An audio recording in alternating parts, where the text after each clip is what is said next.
8 de la mañana con 37 minutos. Nos informaron de que Claudio Rego, recién reelecto gobernador de la región metropolitana, ya llegó a La Moneda y está saludando ahí al presidente. Lo veremos probablemente un ratito más. Nos quedamos ahora con Sebastián Aguirre, nos concentramos en la agenda económica. ¿Cómo estás, Sebastián? Muy buenos días. Carola, Fernando, ¿qué tal? ¿Cómo están? Buenos días. Estamos partiendo agenda económica, partiendo una nueva semana con los mercados abriendo ya a esta hora de la mañana. El dólar está partiendo la semana en 979 pesos. El precio del cobre, en tanto, va al alza en los mercados internacionales, $4.15. Y hoy la UF tendrá un valor de 38.184 pesos. Algunos datitos entonces para partir este lunes. Una semana que también va a estar marcada por una discusión bien interesante que reflota tras un proyecto que han presentado un grupo de parlamentarios. La discusión no es nueva, por eso digo que se reflota, pero el proyecto está en trámite. Hablamos de una iniciativa que busca fijar de manera adelantada el cierre obligatorio de los centros comerciales.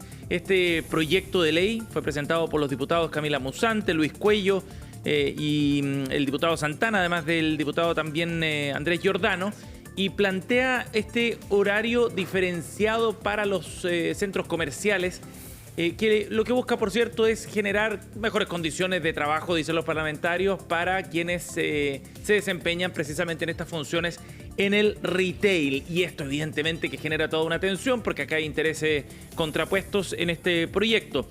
Lo que establece esta iniciativa fundamentalmente es que se generen horarios acortados de cierre de acuerdo a la época del año. Y esa es una diferencia de este proyecto respecto a otros. En el horario de invierno, es decir, desde mayo hasta octubre, así lo considera al menos el proyecto de ley, se obligaría a los malls a cerrar antes de las 19 horas.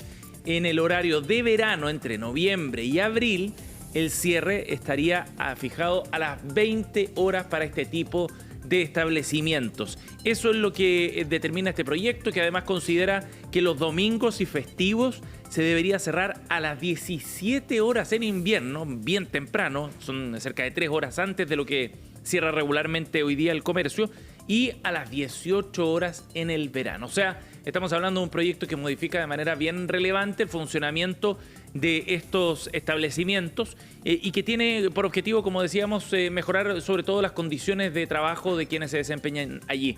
Conversamos con la diputada Camila Musante, es independiente, miembro de la bancada PPD, y a continuación resume de alguna forma cuál es el espíritu de esta iniciativa. Escuchemos.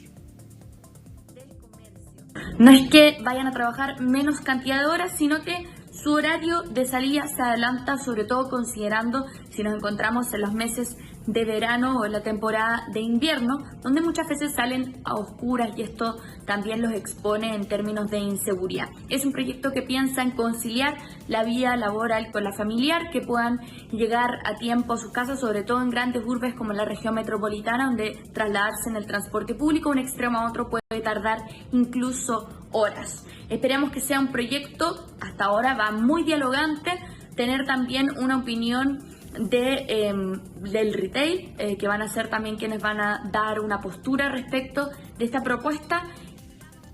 Bueno, y adivinen qué, en el retail y en los centros comerciales evidentemente se oponen a esta iniciativa. Dicen fundamentalmente desde el comercio que ese horario desde las 19 horas, si bien digo, en adelante, es un buen horario, digamos, para los centros comerciales.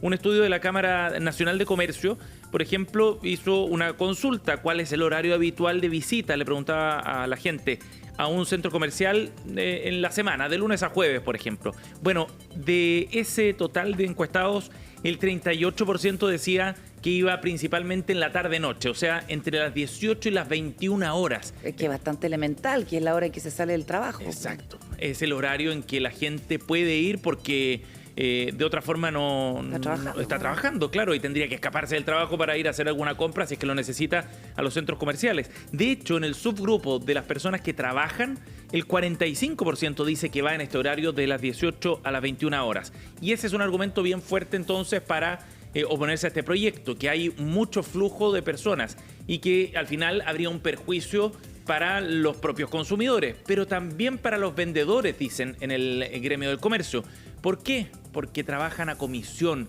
los vendedores del retail. Muchos de ellos dependen y tienen un sueldo variable, un fijo, y sobre eso van construyendo en la medida que venden más. Si es que se acortan los horarios y hay menos flujo de visitantes a los centros comerciales, eso va a redundar entonces en menores sueldos también para los trabajadores a los que se busca beneficiar con esta iniciativa. Entonces hay un problema ahí bien importante desde ese punto de vista. Escuchemos qué fue lo que dijo Katia Trusic, presidenta de la Cámara de Centros Comerciales, quien nos compartió su mirada y matizaba también esto como un problema que es difícil de unificar dentro de un sector que es muy diverso, decía. Escuchemos. Es importante que los legisladores tomen en consideración las distintas realidades regionales y de formato del comercio a lo largo del país, que además el proyecto va a impactar los sueldos de los trabajadores y trabajadoras de las tardes, que van a ver disminuida su jornada y su posibilidad de tener ingresos. No se da cuenta tampoco de los millones de consumidores que pueden asistir a hacer sus compras solo una vez que termina su propia jornada laboral de la tarde. Y por último, está discriminando a las pymes, que las va a obligar a cerrar adentro de un centro comercial, dando toda esa actividad a la calle, que hoy día lleva informalidad y delincuencia. Y considerando los esfuerzos que hay por combatir la informalidad, ese es un buen punto también, ¿eh? ¿De qué forma esto puede generar un flujo de las compras o del comercio hacia esos sectores informales? Es una buena pregunta, sobre todo cuando hay esfuerzos desde el Servicio de Impuestos Internos, por ejemplo, para combatir la informalidad, cuando este se ha planteado como un tema central en la discusión de la reforma de pensiones, por ejemplo, entre otras cosas. Puede ser contraproducente y al final una iniciativa que puede tener un buen objetivo, que puede tener un fin, digamos, muy loable desde el punto de vista de las condiciones de trabajo, del descanso de los trabajadores del retail, puede generar también un perjuicio bien relevante. Decíamos que este es un nuevo proyecto porque ya se han presentado 5 iniciativas anteriormente. Hay un proyecto del 2021 que ya fue rechazado, pero otros 4, son 13 en total rechazados, pero hay otros 2, digo, que están congelados en la Cámara de Diputados. No es una iniciativa nueva y probablemente no haya mucho piso político tampoco para avanzar en esta línea, sobre todo cuando desde el sector empresarial también han planteado que acá se están sumando una serie de iniciativas de ley que están generando un impacto en el comercio. Hablamos del proyecto de 40 horas y los ajustes que eso significa, el aumento del salario mínimo a 500.000 pesos, entre otras cosas. José Pacomio, presidente de la Cámara Nacional de Comercio, se refería también a esto. El cierre anticipado del comercio tendría consecuencias significativas para el empleo y la economía formal. Además, en un momento crítico para la reactivación económica, restringir los horarios impactaría negativamente a un sector que ya enfrenta desafíos con la implementación de la ley de 40 horas.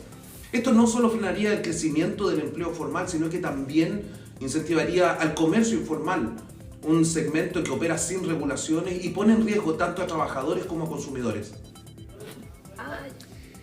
Bien, ahí está entonces la visión desde la Cámara Nacional de Comercio. Ya veremos cómo va este proyecto de ley. Por ahora está en trámite, en todo caso veremos si avanza o no ahí desde la Comisión de Trabajo donde está radicado por ahora.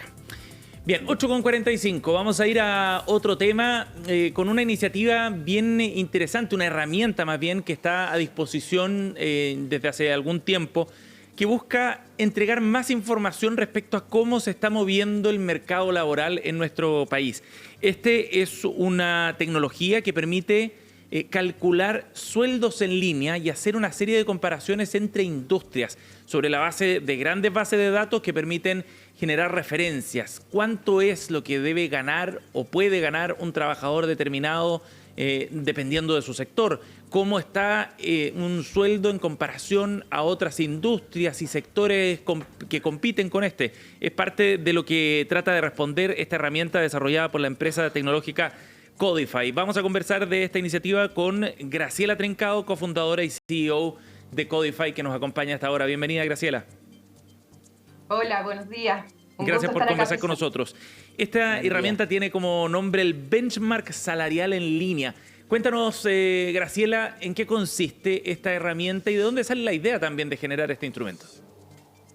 Bueno, desde Codify es el software predictivo de recursos humanos. Lo que nosotros hacemos a la base es transformar datos en decisiones estratégicas.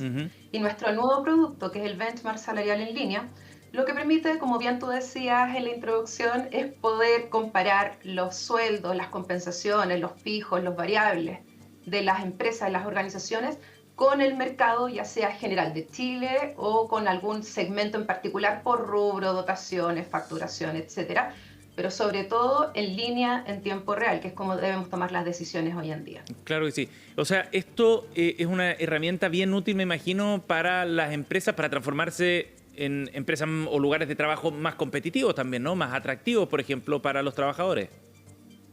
Así es, las personas, de hecho nosotros, todas las empresas tenemos el desafío de ser más productivos. Y para ser más productivos tenemos que tener la capacidad tanto de atraer los perfiles que necesitamos, como también desarrollarlos y retenerlos. Y una de las dimensiones principales, las herramientas que las organizaciones tenemos para ello, es la política y el desarrollo de las compensaciones. Y por lo tanto, para poder establecer eso al respecto, tenemos que contar con información actualizada de lo que está pasando para poder tomar las mejores decisiones al respecto. Ajá. Graciela, ¿y de dónde sale la información? Porque ustedes ofrecen, digamos, esto en base a una base de datos, ¿no? ¿Cómo se construye esa información y cuán precisa es también respecto a lo que está ocurriendo realmente en el mercado laboral en determinado sector?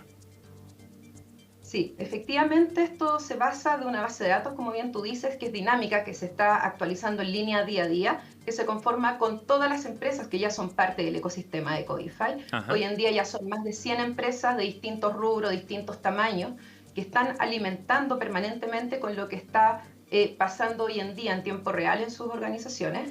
Y de esa manera también retroalimentamos al mercado y va creciendo esto día a día para que se puedan tomar más y mejores decisiones. Claro, en la medida que más empresas se suman, digamos, a Codify o utilizan estos servicios, más datos tienen a disposición para este benchmark, ¿no? Tal cual. De hecho, y además que hay una variable que es muy relevante y que tiene que ver con cómo también con esto aperturamos el mercado y le damos acceso a esta información a un sinnúmero de empresas que estaban absolutamente excluidas de poder contar con este tipo de información. Sí. El mercado previamente lo que hacía era tomar información con estudios salariales, pero solamente podían acceder a ellos las grandes empresas o las corporaciones. Claro. Y que son estudios estáticos tomados con datos de lo que pasó el año anterior y con eso proyecto el año siguiente. Y por lo tanto hoy en día no tan solo tomamos decisión en tiempo real, sino que también democratizamos y abrimos el mercado para que sobre todo las empresas medianas y pequeñas también puedan contar con este tipo de información y ser más productivas al respecto. Graciela, hola, buenos días. Quería preguntarte qué nivel de detalle tiene esta información, por ejemplo, diferencias salariales entre hombres y mujeres o entre personas más jóvenes y personas mayores. Tal cual. Mira, a ver, la información que tiene, nosotros podemos comparar remuneración ya sea tanto de los sueldos base, los fijos garantizados, también los variables, compensación total en target, y tenemos la verdad que mucho tipo de segmentación que se puede ir revisando. Podemos tener también la información de la brecha salarial de hombre-mujer, ya sea por segmento. Es importante entender que hay una metodología a la base que permite clasificar los cargos por importancia relativa, ya sea dentro de la organización, también como para poder compararlas con mercado. Y de esa manera asegurarnos que estamos comparando cargos que son homólogos más allá del nombre que tengan. Y de esa manera también poder compararnos, por ejemplo, con empresas del mismo rubro, de las mismas dotaciones, de que estén asociados, por ejemplo, con los mismos niveles de facturación, entre otros. ¿Y es una constante que haya una brecha entre hombres y mujeres o hay sectores, industrias, tipos de empresas donde esa diferencia es menor? Mira, nosotros con todos los clientes que trabajamos y que, como te digo, son empresas desde muy alto nivel de reconocimiento, como empresas que también son de menor escala, es una preocupación constante el tema de la brecha salarial de género. De hecho, por eso nosotros desarrollamos esa solución para que lo puedan tener a un clic. Calcular la brecha de género en materia de compensaciones es muy compleja cuando uno no cuenta con una herramienta. Claro. Y por lo tanto es un anhelo querer gestionarla, pero hay que poder generar las herramientas para poder efectivamente medirla y con eso tomar las decisiones. Claro. Nosotros con eso lo podemos hacer hoy día a un clic y lamentablemente sí, podemos constatar que la brecha es una realidad en todos los niveles, no tan solo, sobre todo principalmente en los niveles de cargos de toma de decisión hasta niveles gerenciales, más que en los niveles más bajos de la organización. Pero sí es una materia que a las empresas le preocupa y por lo tanto lo ocupan suficiente. Lo que pasa es que hay que evaluar la capacidad de poder destinar los recursos con la factibilidad de ir abordando también estas distintas brechas florecidas en el tiempo. Sí. Graciela, hay otra variable que ha entrado muy fuerte desde hace ya muchísimos años en términos de una variable que impacta en los salarios, que es el trabajo de inmigrantes. Desde ese punto de vista, ¿cómo se mira esa situación en términos de personas que eventualmente les ofrecen mucho menor pago y están dispuestos a tenerlo versus las personas que tú has estado mencionando que hacen toda una carrera por, de alguna manera, homologar el pago que corresponda? Mira, eso es una realidad. Nosotros también hemos podido apreciar que sobre todo, diferencias de empujar de alguna forma el mercado laboral, salarial, hacia abajo en empresas de grandes corporaciones o empresas grandes no es un efecto tan significativo, pero sí en empresas medianas y pequeñas. Claro. Se da una realidad de que tú tienes personas de alto nivel de calificación, de estudio, que son extranjeros y que por lo tanto están haciendo cargos muchas veces menor calificados y que por lo tanto también están siendo capaces de poder requerir o tener expectativas salariales mucho más bajas, y eso de alguna manera también el mercado lo puede empujar hacia la baja en esas posiciones. Pero principalmente un efecto en empresas más chicas o de mediana más que en empresas de mayor tamaño. Uh-huh. Graciela, estamos conversando con Graciela Trincao aquí en Agenda Económica. En ese sentido, esta herramienta es de utilidad para las empresas que quieran acceder a ella o también para los mismos trabajadores.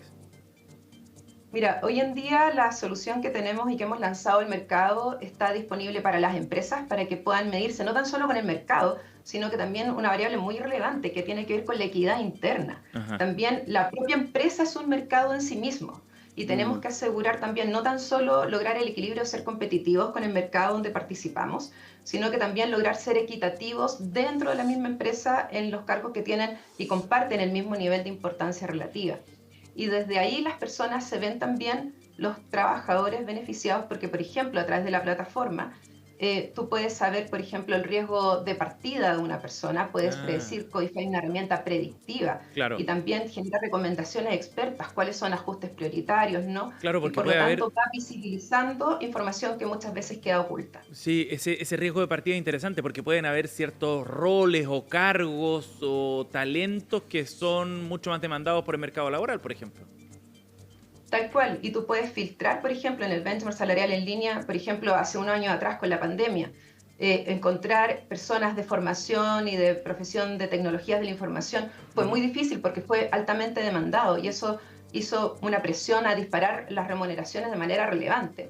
Y eso el mercado progresivamente lo ha ido corrigiendo en el último tiempo. Claro. Es distinto con lo que pasa con las compensaciones con el mundo, por ejemplo, comercial. Entonces, poder ir viendo lo que va pasando en estos distintos subsegmentos es una necesidad hoy en día para yo poder tomar decisiones. Sí, de todas maneras. ¿Y ustedes, y en esa línea, han podido detectar, por ejemplo, qué cargos hoy día son mucho más demandados o se genera más competencia, por ejemplo, o perfiles técnicos que hoy día dentro de estas industrias que ustedes han mapeado están más demandados?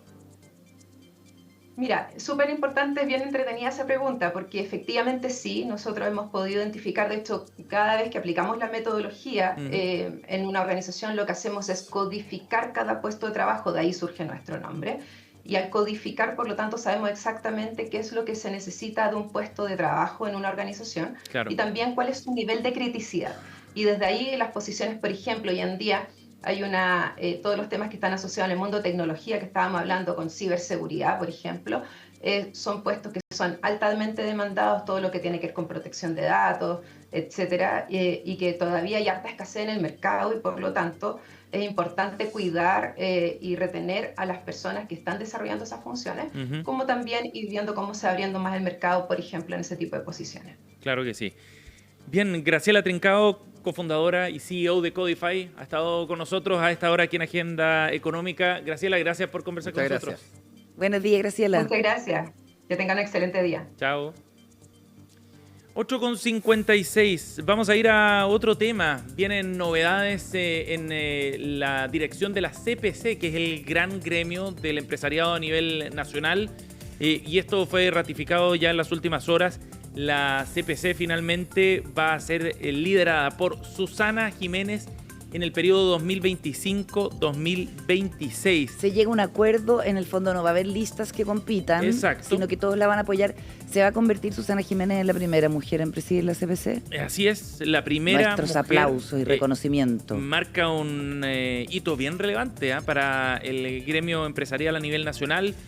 Podríamos considerar que lo que ya había hecho Rosario Navarro, por ejemplo, presidiendo la SOFOFA, o María Teresa Vial, presidiendo la Cámara de Comercio de Santiago, generaba como un escenario también propicio para que fuera una mujer quien asuma la CPC. Y con tanta capacidad, exministra además francamente pues, un currículum exministra, economista súper destacada, que se ha desempeñado como vicepresidenta además en la CPC. Va a liderar por el próximo periodo a la Confederación de la Producción y el Comercio. Claro, se generó un consenso entre todas las ramas. Recordemos que aquí están reunidos el gremio agrícola, el del comercio, de la minería, de los industriales, de la construcción y de la banca. Son los que componen las 6 ramas que componen la CPC. Y todos llegaron a la decisión entonces de que sea Susana Jiménez la candidata de consenso, por lo tanto no habrá sorpresa el próximo 17 de diciembre cuando se haga la elección, porque igual se lleva a cabo, pero en la práctica es como un simbolismo nada más. Ya hay acuerdo para que ella entonces encabece la CPC en los próximos 2 años, acompañada del empresario de la Cámara Chilena de la Construcción, Daniel Mas. Él será el vicepresidente de la CPC. Y hay un cambio también importante en la gerencia general, porque Macarena Letelier asume en reemplazo de Fernando Alvear. Había estado 14 años liderando la gerencia, digamos, de la CPC. En un momento bien interesante, yo creo que hay tensiones bien evidentes entre el empresariado y el gobierno, a propósito de las declaraciones que dio el presidente Boric la semana pasada cuando decía que había un pesimismo ideológico. Entonces yo creo que hay un desafío bien relevante para Susana Jiménez de generar los puentes necesarios junto con el gobierno para tratar de salir adelante, de buscar puntos de encuentro. Vienen discusiones, por ejemplo, tributarias relevantes cuando el gobierno ha adelantado que va a presentar un proyecto de impuesto a la renta que no busca recaudar más, pero va a venir una discusión. ¿Cuál es la carga tributaria, por ejemplo, que tiene que tener el sector empresarial? ¿Hay que bajarla o no? Es parte de las preguntas que seguramente vendrán en el debate y que Susana Jiménez, como representante del sector empresarial, tendrá como contraparte en esta discusión. Y eso va a ser bien relevante. Y luego ya, a partir de 2026, trabajar con un nuevo gobierno, entendiendo que este va a ser un mandato para ella que va a trascender al gobierno del presidente Gabriel Boric. Y cerramos esta edición de Agenda Económica con una información bien triste. A propósito, claro, de lo que estábamos hablando de liderazgos empresariales, porque ayer se confirmó el fallecimiento de Alfonso Suet Opazo, expresidente de la CPC. Murió a los 56 años. Muy joven y afectado por un cáncer gástrico que él mismo había comunicado en una entrevista en el diario Financiero, si no me equivoco, había contado que estaba pasando por este proceso. En ese contexto de la entrevista él estaba muy optimista respecto a cómo iba la evolución de su enfermedad. Lamentablemente reapareció con mucha fuerza el cáncer y terminó con la vida de Alfonso Suet Opazo, que fue líder empresarial de la CPC precisamente, y la presidió en un momento bien complejo, en medio del estallido social, en medio de la pandemia. Luego tuvo un periodo bien complejo Alfonso Suet, y hoy día todos lo recuerdan con no solo con mucho cariño en el mundo empresarial o en el mundo académico también, porque fue en el mundo académico. Deportivo también por el papá. También su padre fue presidente de Universidad Católica, Universidad Católica. Tú lo sabrás bien, Fernando. Sí, en la época de los 90, si no me equivoco, por ahí Alfonso Suet, padre, lideró la UC. Hizo muy buena dupla en momentos difíciles con Bárbara Figueroa, militante comunista que fue presidenta de la CUT y que lo despide ayer con un posteo bien significativo. Mi abrazo a la familia de Alfonso, su esposa e hijos y a la CPC ante la partida de su expresidente. Siempre disponible de manera muy fraterna y genuina a construir un diálogo sin asimetría, con altura de miras y gran respeto a la diferencia. La ministra del Trabajo, Janet Jara, también posteó en este sentido, destacando estas características que parecen tan ausentes de nuestro debate político, Sebastián, Eso te iba a decir, ¿cierto? Alfonso Suet, de hecho, fue el primer presidente de la CPC en visitar la sede de la CUT y reunirse con los dirigentes de la central junto con Bárbara Figueroa. Hicieron buena dupla y no es muy común eso, que el líder de los trabajadores representado en la CUT con el líder del gran empresariado hagan buenas migas y sobre todo, más allá de la cercanía o la buena relación, puedan trabajar en conjunto para resolver ciertos temas que a veces generan mucha distancia entre estos dos mundos. Yo creo que no es muy frecuente eso y ellos lo lograron. De hecho, Alfonso Suet en el contexto del estallido también tuvo una apertura al diálogo, una mirada más autocrítica también respecto a las responsabilidades del sector empresarial, por ejemplo, en ese contexto de discusión bien álgido. A modificar el sueldo mínimo también, ¿o no? También, exactamente, y avanzar a subir el sueldo mínimo dentro de ese contexto. De tal forma que se recuerda de muy buena manera su trabajo, su liderazgo, quizás hoy día también se echa de menos. Él escribió un libro después, de hecho, y si nos ponemos de acuerdo, era el título, sí. si no me equivoco, que buscaba convocar también a esa generación de espacios de encuentro más que de distancia y disidencia. Un Así caballero, se recuerda entonces a Alfonso Alfonso Suet, que murió ayer a los 56 años. Con esta noticia cerramos Nuestras Agenda Económica. condolencias, por supuesto, a la familia. Muchas También. gracias, Sebastián. Hacemos una pequeña pausa y volvemos.